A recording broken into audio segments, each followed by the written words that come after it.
So I just wanted to ask that I've always found the profession of an acharya or a wisdom teacher to be quite amusing, because even Shakespeare himself said that a fool does think himself to be wise, but a wise does think himself to be a fool.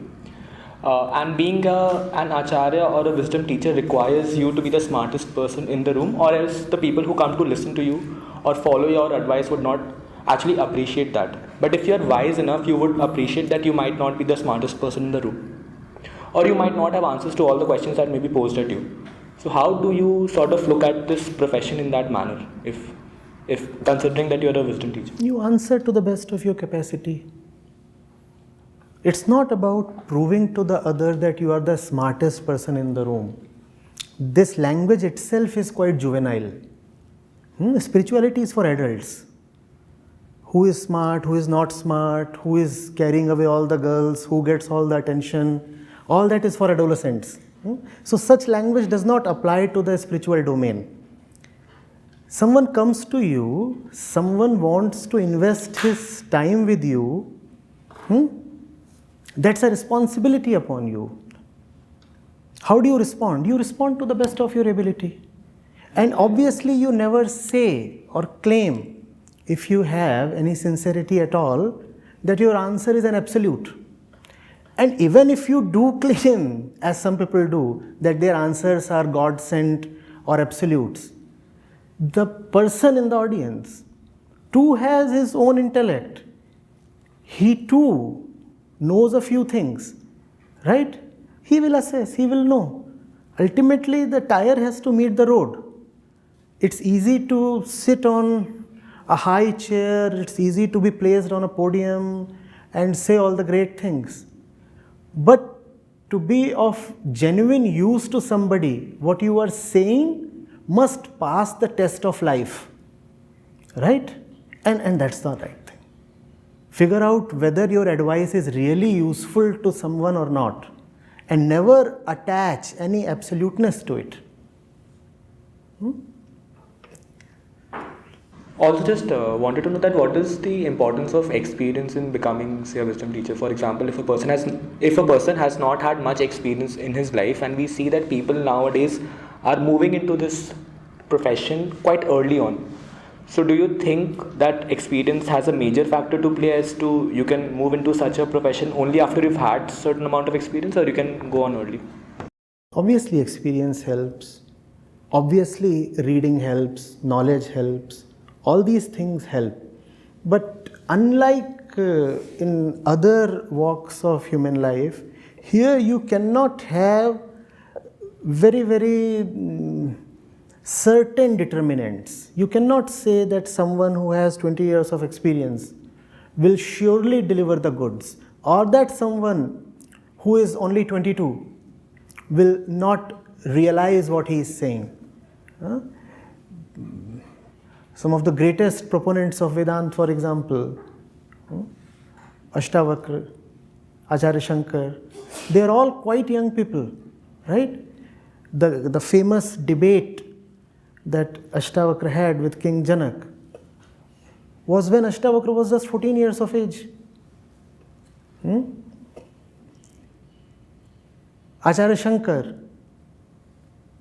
died when he was hardly 30.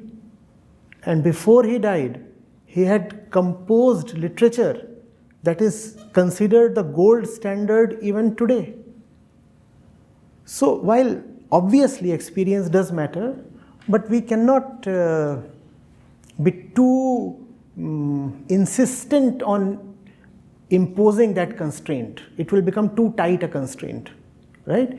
Ultimately, the only determinant is, does the advice make sense? Is the realization really adding value to the lives of others?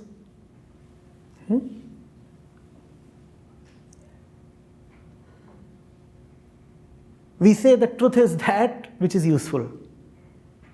Ultimately, it has to perform. Otherwise, it's all just verbiage and sophistry.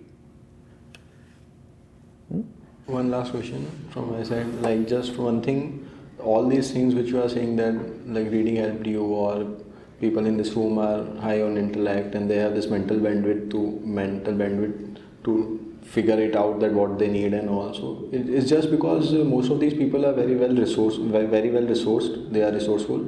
Like if you look, like if in the case of my parents who have been struggling throughout their life, so during their time in that career, or be it a normal person who is thriving to just survive in this world, so do you think all this matters? Like how will he, like I don't think all these things which you are saying and do mean a real sense to him, because at the end he's not that much resourceful that he can divert from his normal path of survival. So like, do you think this is the teachings you give works for all, or is just that those who have resources or those who are having mental bandwidth can do it?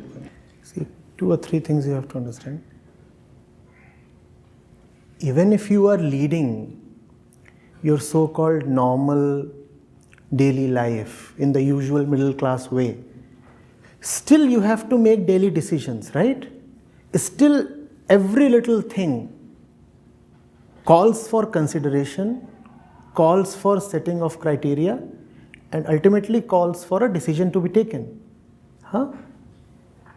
Spirituality or the field of wisdom is about making those daily decisions in the best way possible.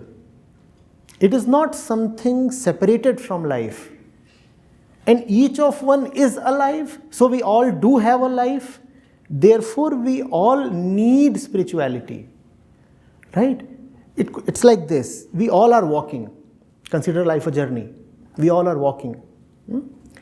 Spirituality is not about changing the path that you are walking. It is about throwing some light on the same path that you are walking. Are you getting it? Spirituality is not another path. You don't have to quit your daily life. You don't have to change tracks. But won't you want to move on an illuminated track? Right? So spirituality is illumination. It is light. You are living. Why not make your decisions in an illuminated way? Otherwise, there would be obstacles and one would be stumbling at every point, as the normal man does. Right? So, and when I said that most of us here are quite well placed to inquire about the world and to go into inner inquiry, I said that not so much on the basis of our resourcefulness, but on the basis of our logical acumen.